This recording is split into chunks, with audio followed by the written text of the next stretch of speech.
Estou aqui para mais um vídeo de Lendo o Manual. Gostaria de dizer que passei alguns dias sem fazer vídeos, mas estou voltando. E hoje eu gostaria de abordar um tema bastante interessante. Quando o homem se esconde de Deus.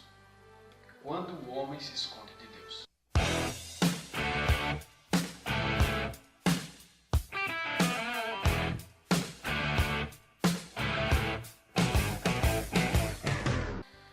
Segundo Gênesis capítulo 3, nós observamos a primeira vez que o homem se esconde de Deus. Deus havia criado o homem, criado a mulher e colocado eles no jardim para cuidar de tudo aquilo que Deus havia criado. E havia dito apenas uma coisa que era proibido para eles, era comer da árvore do fruto, da árvore do meio. E o que é que acontece? Eles terminaram conversando com um certo animal estranho, peçonhento, que era uma serpente.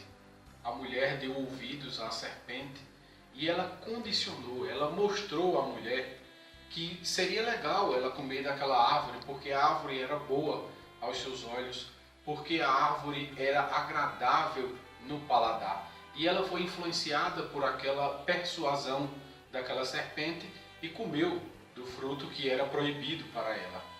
E também deu ao seu marido, a Adão. E o que é interessante nisso é que Deus ele vinha todos os dias conversar com o homem no jardim. Mas no final deste dia aconteceu algo interessante. Deus veio conversar com eles e eles já não estavam mais no lugar cotidiano dessa conversa, desse diálogo.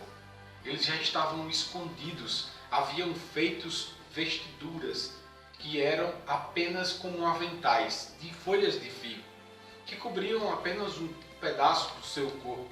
Eles começaram a ver que naquela circunstância o seu corpo estava nu.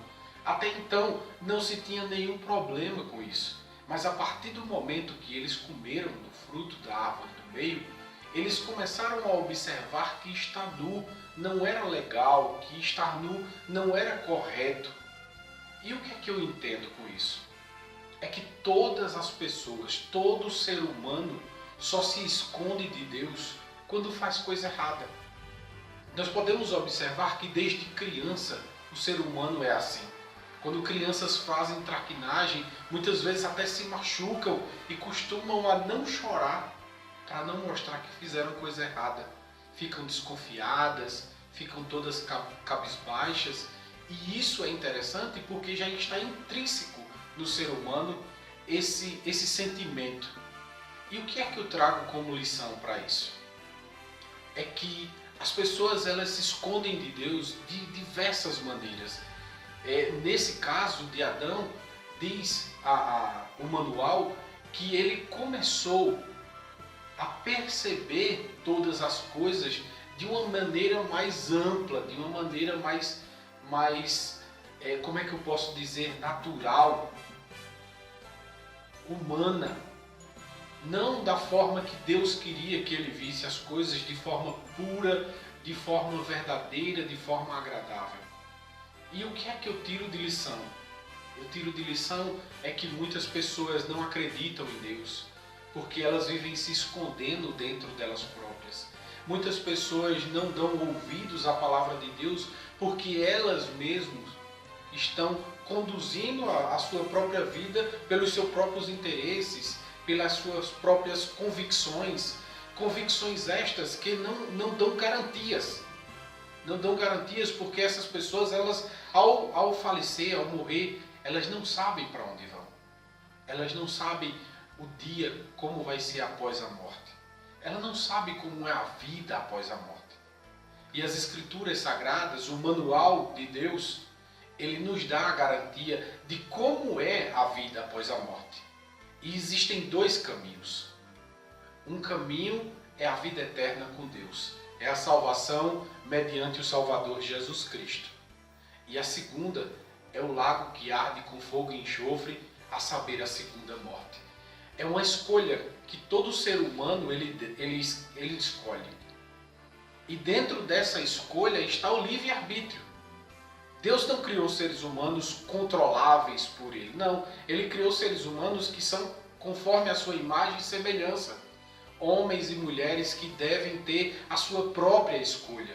O que é que Deus faz? Ele proporciona dias e mais dias, Ele proporciona diversos meios para que o ser humano o conheça, o encontre, saiba que Ele é o Deus único e verdadeiro que criou todas as coisas. E esse propósito de Deus é que todos sejam salvos. Mas isso não quer dizer que todos serão salvos. Porque a vontade de Deus é que todos sejam salvos. Mas aí é onde está o grande quê da história.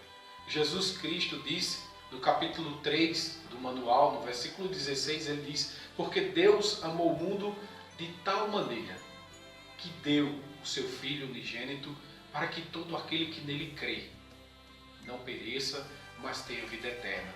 E aí no versículo 17 ele diz assim: porque ao que crê já está salvo, e ao que não crê já está condenado.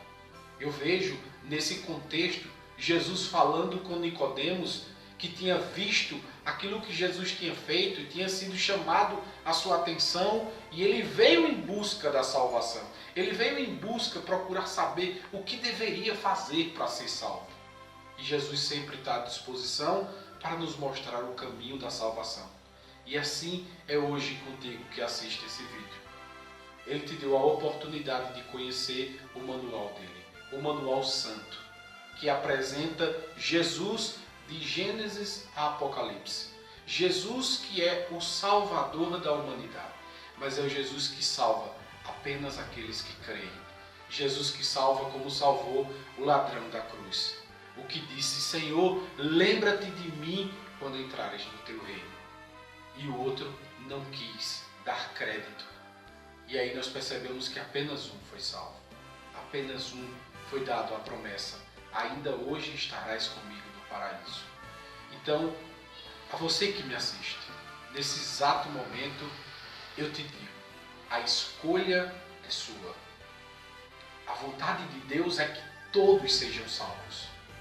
Mas a escolha da salvação está em nosso gosto, em nossa vontade, em nosso querer.